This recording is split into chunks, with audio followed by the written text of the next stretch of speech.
Hello student, क्या आप chapter number 14 को अच्छी तरीके से अगर समझना चाहते हैं, जिसका नाम है प्रोबेबिलिटी। प्रोबेबिलिटी का जो चैप्टर है वो बहुत ही इजी है। यानी ये जो चैप्टर है बोर्ड एग्जाम में बहुत ही 6 मार्क्स के क्वेश्चन इसमें से आते हैं। ये बहुत ही इजी चैप्टर्स है। अगर आपको इसको अच्छी तरीके से समझना है तो सबसे पहले इसके कॉन्सेप्ट को हमें समझना होगा। ये बहुत ही सिंपल चैप्टर्स है।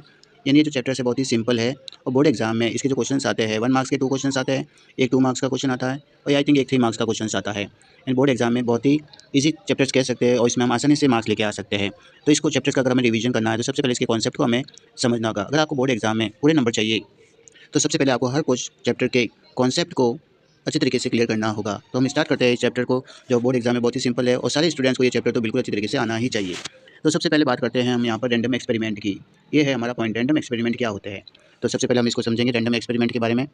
रैंडम एक्सपेरिमेंट का मतलब होता है टू और more than two outcomes then event is called random experiment. तो रैंडम एक्सपेरिमेंट का मतलब है स्टूडेंट ऐसे इवेंट जिसमें जो आउटकम्स होते हैं वो 2 या 2 से ज़्यादा होने चाहिए।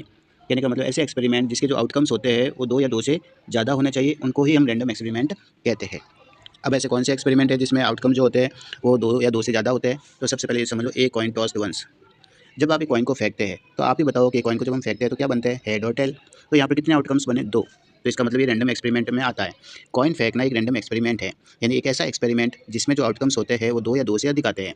सेकंड एग्जांपल लेते हैं, ए डाइस थ्रो वंस। जब आप एक डाइस को फेंकते हैं तो कितने आउटकम्स बनते हैं, तो 6 बनते हैं।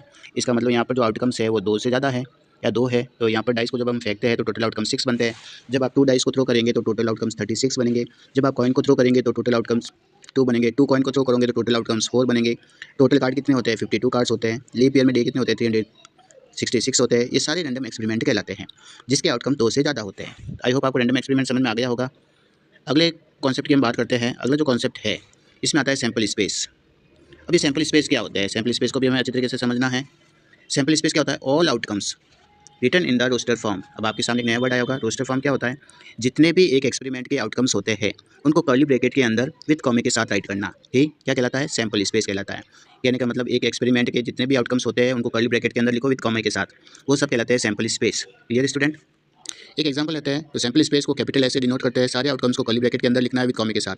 तो एक एग्जांपल लेते हैं, ए कॉइन टॉस्ड वंस। ये मैंने एक एग्जांपल लिया। ए कॉइन टॉस्ड वंस का मतलब जब आप कॉइन फेंकेंगे तो बताओ क्या आएंगे, हेड और टेल। अब इसको कर्ली ब्रैकेट के अंदर राइट कर लो। तो ये जो बना है ये कहलाता है सैम्पल स्पेस, जिसको कैपिटल ऐसे डिनोट करते हैं। तो जब भी आपको सैम्पल स्पेस बनाना है किसी भी एक्सपेरिमेंट का तो उसके सारे आउटकम्स को कर्ली ब्रैकेट के अंदर लिखना है। जैसे मैंने एक सेकंड एग्जांपल लिया है, 2 कॉइन टॉस्ड 1 टाइम। जब आप 2 कॉइन को एक बार फेंकेंगे तो आप ही बताओ, जब आप 2 कॉइन को एक बार फेंकते हो तो कितने आउटकम्स बनते हैं, 2 सिक्के लो और उसको फेंको तो क्या आएगा, या तो हेड हेड आएगा, या टेल टेल आएगा, या हेड टेल आएगा, या